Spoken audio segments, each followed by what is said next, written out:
Assalamualaikum warahmatullahi wabarakatuh. Jumpa lagi dengan Master Eko Gaga di Ngopi Jal bersama Master Cespleng.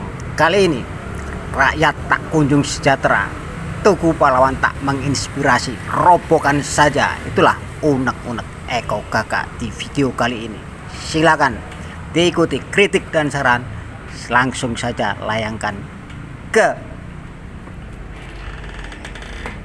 Eko Gaga Master Cespleng. Wassalam.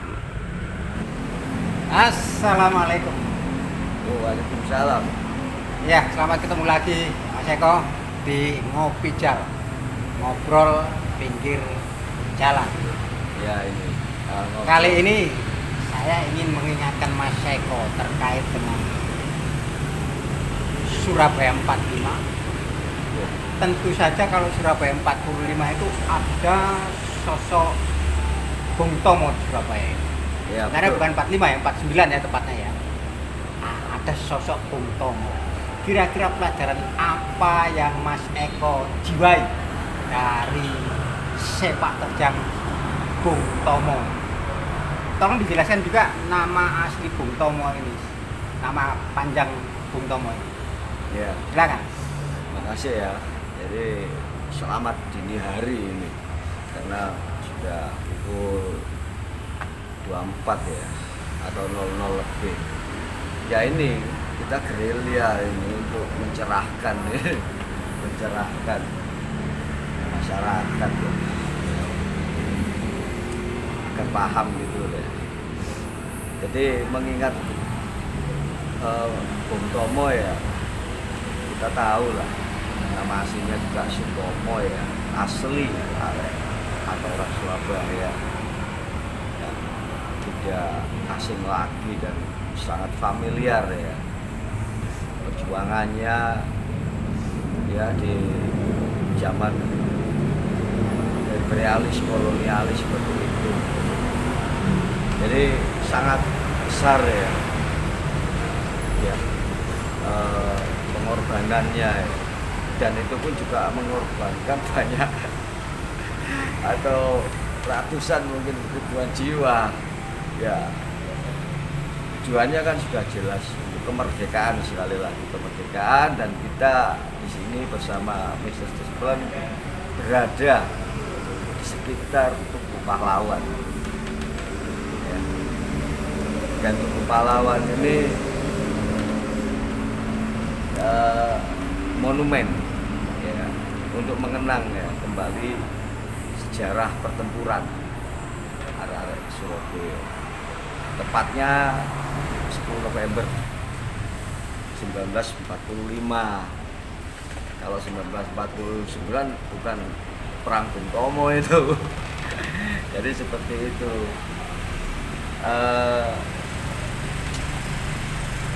Dengan pidatonya ya atau orasinya yang sangat menggelegar, yang membangkitkan ya semangat heroik ya, patriotisme untuk mengabarkan kepada khalayak ya pada saat itu bahwa kita ini betul-betul merdeka. Jadi sangat tajam juga ya dari isi pidato atau orasi. Ya saya berharap ya sekarang tahun 2024 siapa penggantinya dengan kondisi yang katanya kita ini katanya ya tidak menjadi Indonesia, Indo Cina atau Indomilk atau Indomie bisa kita ya semua terserah lah, karena kita kembali lagi kesadaran berbangsa dan bernegara udah seperti ini ya. Ya susah tiap hari kalangan menengah ke bawah itu disibukkan dengan urusan mata pencaharian, urusan perut ya, kebutuhan pokok. Sementara yang menikmati kekayaan sumber daya alam dan yang melimpah ini hanya segelintir orang. Ya itu pun juga jerit payah dari perjuangan arek-arek Surabaya ya. Ya, kita ingat dengan filsafat jihad ya, seperti itu. Jadi orasi atau pidato yang benar ya terkait keadaan seperti ini. Adakah pemimpin sekarang ini?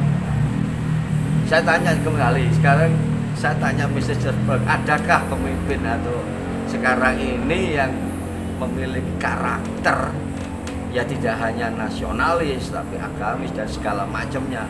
Ada apa? Ya kalau pendapat sih Mas Eko ya ada ya.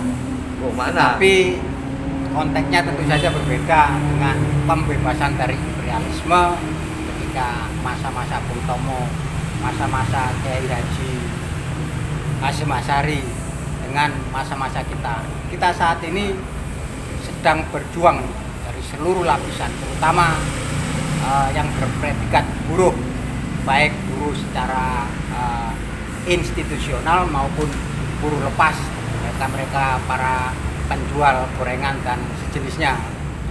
Mereka sedang berjuang untuk kepentingan ekonomi mereka dan memang tidak nampak, tapi bukan berarti tidak ada. Itu pendapat saya. Jadi ada tapi tidak nampak, sebagai penyeru seperti Kiai Haji Hasyim Asyari maupun sebagai seperti peran-peran daripada Bung Tomo. Lebih banyak mereka bila ditelisik mereka khianat terhadap perjuangan untuk kebebasan menuju kepada keadilan sosial itu. Itulah faktanya. Kalau pendapat itu sekali lagi pendapat kita. Kalau menurut Mas Eko gimana? Kayaknya pesimis ada ya, pejuang-pejuang semacam Bung Tomo dan bukan pesimis lagi, kayak skeptis ya. Jadi gini, itu bukan pendapat, katakanlah pendapatan aja yang hanya menguntungkan diri sendiri. Ya kalau seperti itu ya sudah, buat apa kita gotong royong, buat apa kita ngomong keadilan sosial gitu. Jadi ini sangat miris ya dengan kondisi seperti saat ini ya, apalagi uang jumlah 100.000 aja satu hari ini diwujudkan seperti apa dengan naiknya kebutuhan pokok ya. Sementara miliaran, triliunan digarong tapi diam aja. Terus kapan nampaknya gitu loh. Jadi ini bukan soal penampakan makhluk halus ini. Kita sudah dihalunisasi seperti ini. Jadi bahasa pembangunan ya kita ingatlah. Kalau ngomong pembangunan kita ingat dengan Repelita, dengan Orde Baru. Lah ini kan reformasi. Untuk birokrasi ada namanya reformasi. Untuk sistem apapun reformasi. Nah terus landasannya, terus wujudnya seperti apa? Ya sudah, rasakan sendiri aja. Loh Mas Eko, kalau zaman Orde Baru itu ada Repelita. Nah di zaman terutama khususnya rezim Jokowi ini kan ada PSN, proyek strategis nasional atau proyek strategis negara. Kan sama aja itu Mas Eko. Gimana ya, bedanya? Yang enggak lah. Nah itu kan kalau Repelita rencana pembangunan 5 tahun kan berjenjang. Lah kalau strategis nasional kepentingannya siapa? Sehari bisa jadi seperti PIK itu ya. Iya. Berarti itu kebijakan wobol gitu. Bukan jebol lagi ini, kalau saya mengatakan ini sudah jebol, katakanlah NKRI. Jadi maaf ya, kita nggak provokasi atau apa, nggak ada itu. Kita ngomong juga bisa dibilang apa adanya, nggak mengada-ngada tanpa skenario atau apapun, tujuan kita kan sudah jelas, yang bangkitkan kesadaran kita berbangsa dan beragama, terutama ya lapisan kalangan menengah dan menengah ke bawah itu. Kalau sekarang angka kemiskinan sudah berapa ya, angka pengangguran juga berapa, jadi hingga tingkat kriminalitas semakin tinggi, hingga lembaga pemasyarakatan atau rutan itu aja nggak menampung gitu, over kapasitas gitu. Ya, dari katakanlah 80% faktornya ekonomi, begitu. Ya, Mas Eko. Saya tanya lagi, jenderal-jenderal yang sekarang ini adakah jenderal seperti Jenderal Sudirman? Terus itu LBP itu, Pak. TNI. LBP itu, Pak. Itu kan sangat menjaga NKRI. Bahkan statementnya dia melarang dalam tanda petik rezim terpilih daripada Prabowo Gibran ini, melarang memasukkan manusia yang toksik untuk masuk dalam kabinet Prabowo. Ya udahlah, itu versinya ya, itu versinya saja. Kalau saya mengkritisi, semestinya apa sih ABRI atau TNI, apa sih Polri, nah, seperti jadi jabatan semestinya kan harus ada pengabdian. Sekarang jadi pekerjaan. Nah kalau pekerjaan proyek lagi, terus mengabdinya seperti apa? Nah, ujung-ujungnya kan memperkaya diri, malah bisa membangun dinasti. Nah, akhirnya ya banyak yang jadikan korban, bukan ribuan lagi, ini juga jutaan. Mas Eko, saya kembalikan ke topik kita tentang Tugu Pahlawan. Andai Tugu Pahlawan yang di sana itu Anda bisa bicara untuk mewakili seluruh lapisan, bukan hanya kalangan masyarakat di Surabaya, tapi seluruh Indonesia. Kira-kira menurut Mas Eko, apa yang akan dikatakan oleh monumen Tugu Pahlawan itu? Kalau saya nggak mau mengatakan pada monumen, kan kenapa monumen ini kan tugu ini kan dibangun di era Bung Karno. Kita harus ingat, jadi dulu ini lapangan yang katakanlah zaman kolonial ini kan gubernurannya Hindia Belanda kok. Jadi kalau berbicara dia jadikan kesaksian, enggak, yang jadikan kesaksian ya untuk perlawanan kita ya rumah Mawar 10, tempat siaran Radio Utomo yang sekarang sudah hancur dan sudah berubah itu wujudnya ya atau bentuknya ya, itu saksi untuk mengobarkan semangat.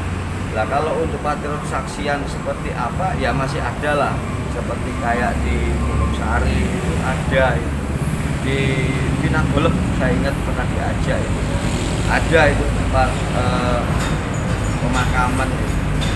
Nah kalau ingin bicara ya seperti spiritual seperti itu ya mungkin marah melihat kondisi seperti ini. Jadi apa yang dicita-citakan ini kan sepertinya nggak sesuai harapan, malah banyak yang berkhianat gitu, mengkhianati mereka maksudnya ya itu kan orang tua ya sekarang yang menikmati kemerdekaan.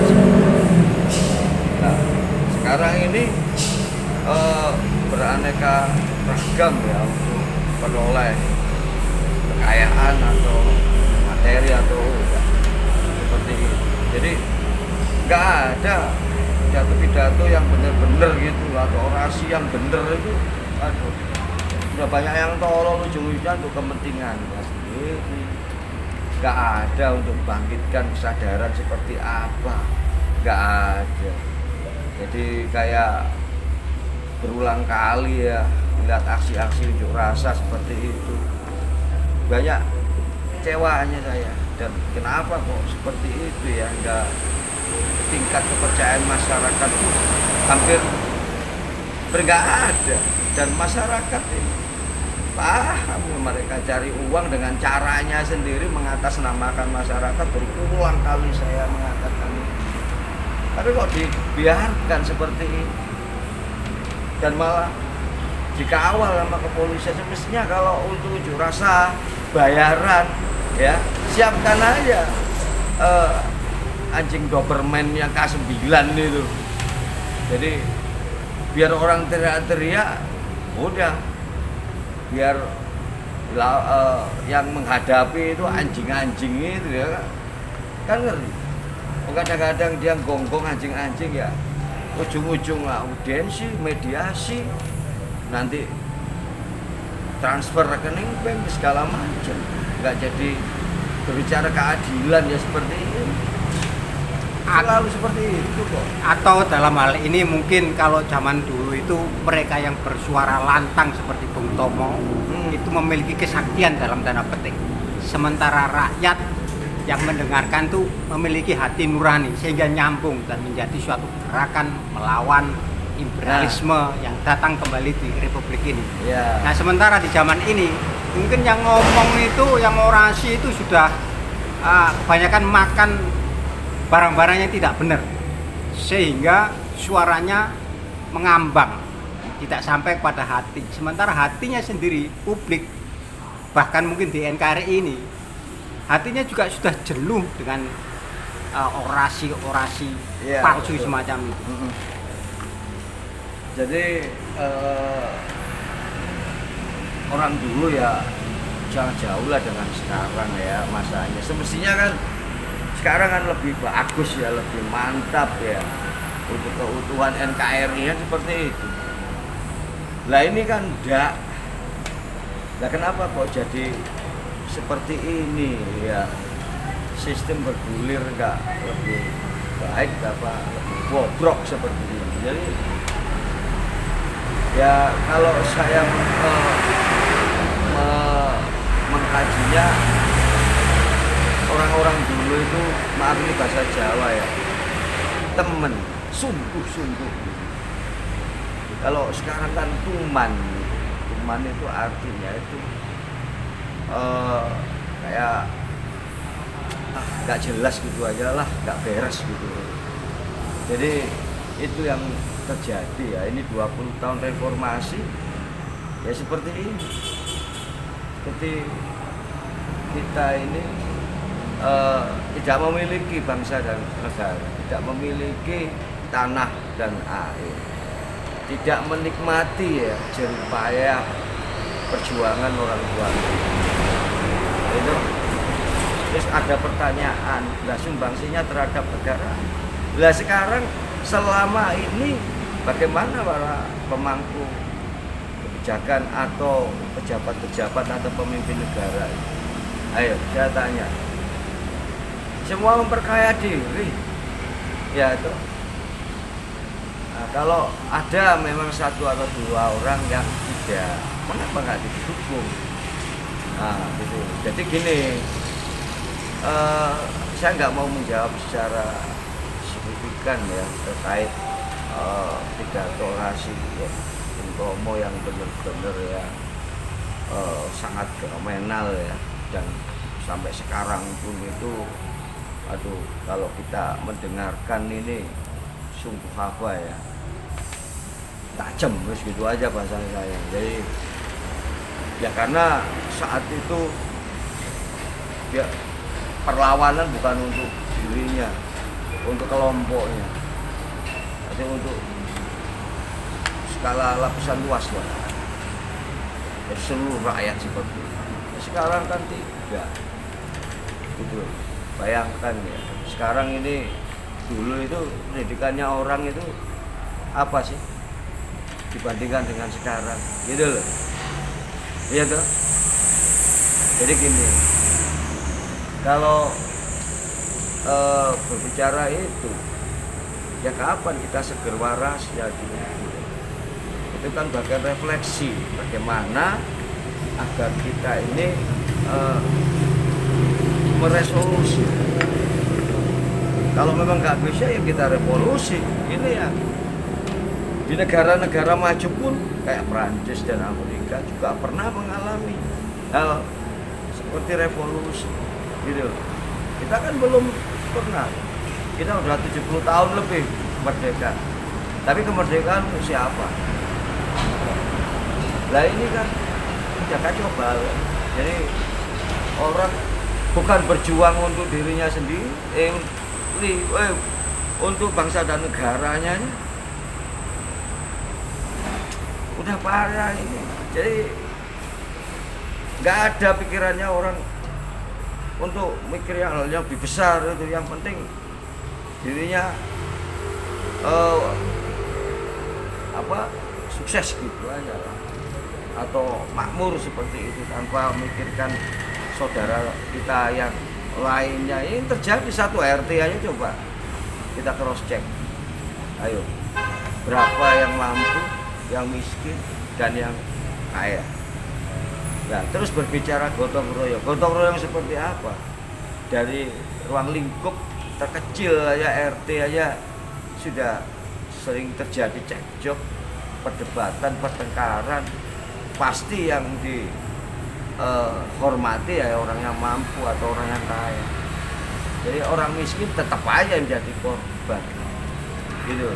Oke Mas Eko, yang terakhir ini silakan ditutup dengan kalimat untuk mengakhiri video kita kali ini, di mana kita di depan monumen Tugu Pahlawan.